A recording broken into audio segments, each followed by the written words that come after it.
Hello and welcome to Facebook Live, and we are talking about tax, and the big question that we are posing is, will budget 2017 actually increase your tax burden? Something not many of you must have thought of. I'm going to find out from Gopal Mundhra, who joins me from ELP. Gopal, thank you very much for joining us. So first question, what we are asking really is, or I'm asking is, there is direct taxes and there is indirect taxes. The general belief is that the direct tax component burden is likely to come down because the tax slab will be expanded in response to many things. But on the indirect tax side, we are likely to see some increases, largely because the government is aligning with GST, or goods and services tax, which will launch in, let's say, July 1st if it's on deadline. So what is your understanding, and can you explain to our viewers or people who will be joining in or watching later, how is it going to all add up? Now look, the situation here is from direct tax perspective. Last year budget, in the finance minister in the speech, he clearly told us that world over there are the situation where the tax rates are much lower, right? Whereas in India we have the corporate tax rate as high as 30%, right? Yeah. So, and he said very clearly to the entire India that this rate is going to be down from 30% to 25% in next 4 years. So what we expect is that as far as the corporate tax is considered, it would reduce from 30% to 25%, but a bit of it, a piece of it would be in a phased out manner. So maybe 1.5%, or maybe you may think of 28% as far as corporate tax is considered. Now secondly, coming to the individuals, the people like you and me, and for us, so the current tax slabs which are there, we expect that this year there would be certain increase in terms of the tax slabs. So the minimum threshold which is there currently 2.5 lakh rupees, that is going to be much more. That is what we feel. People are saying 5 lakhs, but at least 3 lakhs and somewhere in between maybe. Absolutely, yeah. So that is one. The secondly is, this is from the direct tax perspective. Now coming to the indirect tax perspective, we know this year has been full of events as far as GST is considered. We have the constitutional bill already in place, having the presidential election, again GST council. Every day you get to hear one or the other news. So the momentum is really good. And so this year has been a successful year in terms of the way we have proceeded towards GST. Okay. So what I feel, in GST the government has already come out with 4 tax slabs, starting from 4%, 12%, 18% and 28%. So 18% is like what I would say the general tax rate.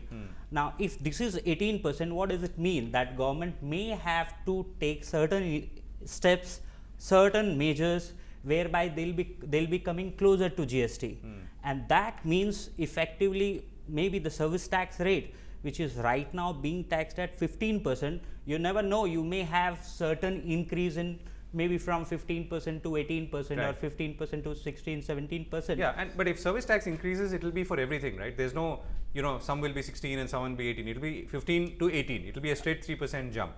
So there also, there are different views, I would say. Okay.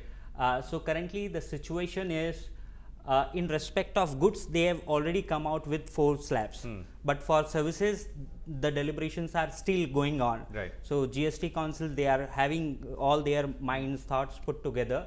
What is being talked about, that there would be 2 or 3 rates in GST. This is being talked about. So if that be the case, it may happen that currently the rate which is 15% is there. We may see either a jump from 15% to say 16, 17 and a half, or there might be 2 different basket of services enjoying different tax rate. Right. I must tell you one thing, there are certain services, like in case of hotels, tour operators, there are certain reductions which are there. Right. Now those abatements, those reductions effectively bring down the service tax rate to a lower level, not 15%. So if there is no change in those tax rates, like the hotel industry and these industries, then definitely right, there would be a perspective or the implications which we'll have to see. Right, but if I go to a restaurant, my telephone bill, my mobile telephone bill, maybe going to a movie, all of this will be hit if the service tax goes up. Absolutely, it right, will hit. So what we're trying to understand here is, if you were to look at what my income is and what I might save on income, assuming the tax slab changes, versus what my daily expenditure may increase, which may increase because of a service tax hike, how do you see that balancing out, if it does? So the question I know is it's a tough like question, this, yeah. So it's like in one hand I take, and the other hand, Yeah. I have to lose and Yeah. part with some of the money which I save on account of direct tax rates going down.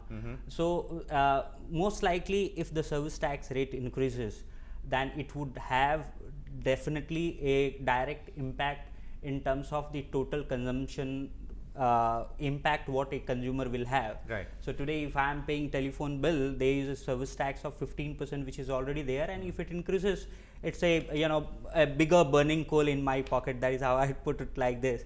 So definitely, with the increase in service tax rate, depending on the consumption pattern of different classes of people what we have in India, it will have the different impact. But yes, you gain a bit from the direct tax, and then you lose a bit, in terms of the indirect. So now let's talk taxes. about the income tax, right? So that's where the expectations are the highest in terms of slabs being increased.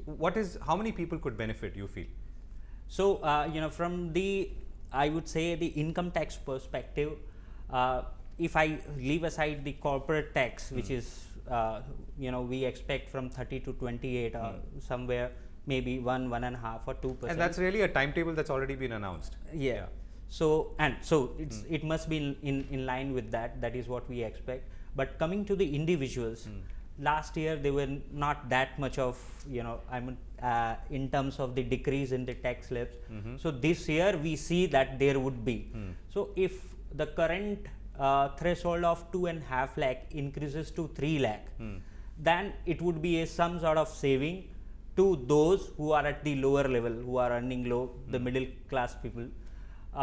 To the higher class people, I don't feel that there would be much of the differences in terms of the taxes what they currently pay. And so there's no relief there. Yeah.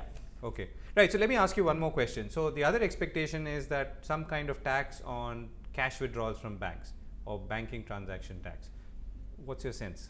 So the situation is, a lot of us like cash. The fact is that, as demonetization has proved, while we may want to go cashless, but a lot of people will still prefer to deal in cash. So anything above 50,000 rupees will attract tax.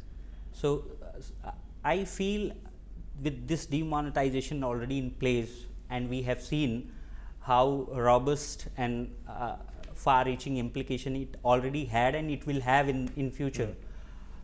One thing which is the clear mandate of the government is to go transparent, to have the accountability, and to have the exchange of information.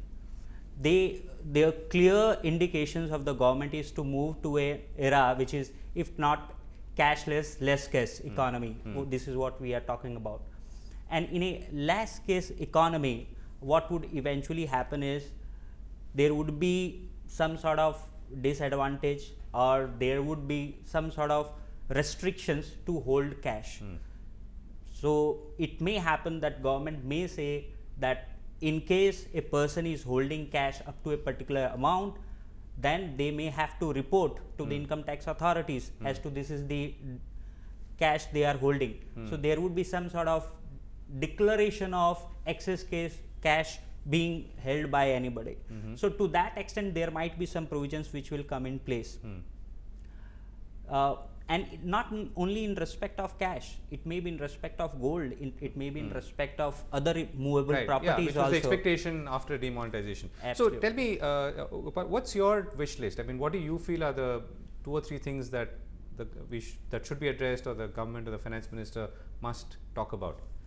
So I would put it like this, that as far as the current scheme, the current economy, the environment what we are into right away, we know how the economy outside the world, be it US, wherein we hear every day Mr. Trump coming out with some or sort of other announcement that this is what. So he's turning out to be more protectionist. Again, the Brexit, whatever has happened, it will have an impact on India. So there is a need to boost the economy, to boost the development, to boost employment in India, and for that already the government of India has come out with the flagship project like Make in India, skill development, startups. Last year there were many incentives which were pronounced by the government of India. I feel that this year maybe those sort of incentives, either those would be a bit enhanced or something new will come into picture which will give some support to those who are starting their manufacturing initiatives or service initiatives, some product. So new enterprises, more jobs. Absolutely. So you're saying, yeah, okay. So that's one sort of wish list. What else? So this is one, and secondly, and the tax incentives for that. I mean, I think that's what you meant to say. Absolutely, absolutely. And secondly, there is one pain point, not from the normal user, but from the corporate India, that the rising number of litigations at various forums. So starting from the adjudication till Supreme Court, the number of litigations which are there. So if we are thinking of shifting from current indirect tax regime to the GST regime, then it means why to carry the baggage of litigations. So I hope and I feel that government may come out with some sort of schemes whereby, earlier we had VCS, voluntary declaration scheme for the purpose of service tax. Maybe some sort of similar schemes for the other taxes, some other schemes to close down the current litigations which are there pending at various levels. So from this perspective also, we feel and there are hundreds of thousands from what I understand. Absolutely. Right. So that's the second part. Anything significant or major that you're expecting on the individual side?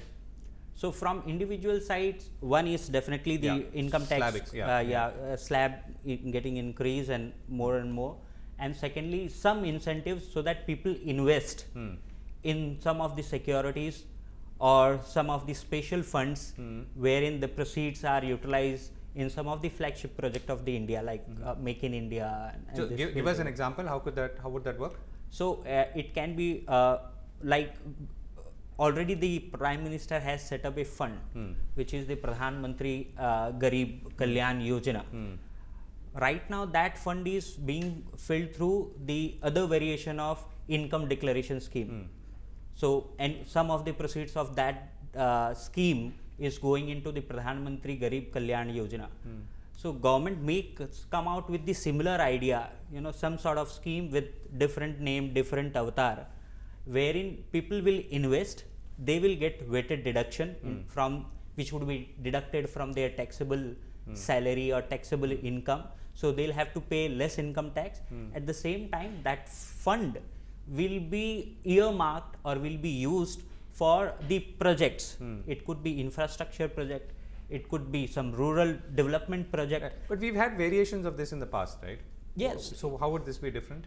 So it's all about how do we provide stimulus to different to the economy, and how do we in fact codify the entire scheme. So if we and the government of India think of some sort of scheme whereby we can connect the savings of individuals, the saving of Aam Aadmi, to the I would say the utilization towards the brighter projects in India which would lead to development, then there can be nothing like it. So you achieve both the object. Right. So if thematically, if you were to draw like a sequence, then you would say that basically incentivize citizens to save and invest, or rather invest from their savings. Right. Use that savings to push projects.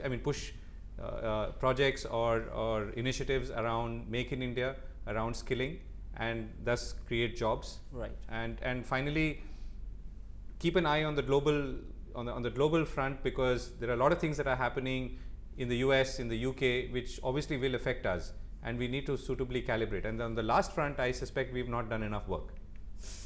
So yes, there is a lot to be done, Yeah. and I'm sure with the kind of government we have, they are very much courageous. They are not think twice before having the bold steps. Right. So I feel they can do and we can have a different set of tax regime altogether. Right. So last question. So having talked about this for a while, do you feel that my first question really was, is the tax burden going to increase? So what's your final thought on that? As my last question, which is the individual taxpayer going to be better off, or may not be better off after Feb 1st? Frankly, one has to see what would be the tax rate, tax slabs, what would be the percentage of increase in terms of the service tax component. We don't feel that there would be any decrease as far as indirect tax is considered. If that be the case, then for common taxpayers, there would not be much in the pocket after the reduction in the threshold. So I feel that it would be like, give the same amount coming in and the same amount going in some other form. So there would not be much impact Immediately. immediately. Yeah. But once GST kicks in and so on, I think then things could even out. Absolutely. So once GST kicks in, definitely what people say that over a period of time it will have a positive impact on GDP. It will have a positive impact in terms of reducing the tax rates and widening the tax base. And if these three important aspects and three important triggers of the economy are set right, then we'll have a good impact overall. Right. Gopal, thank you very much for speaking with us and joining us. Thank you so much. Well, that's all we have for you on this special edition coming up to the budget on February 1st. Thanks for joining us.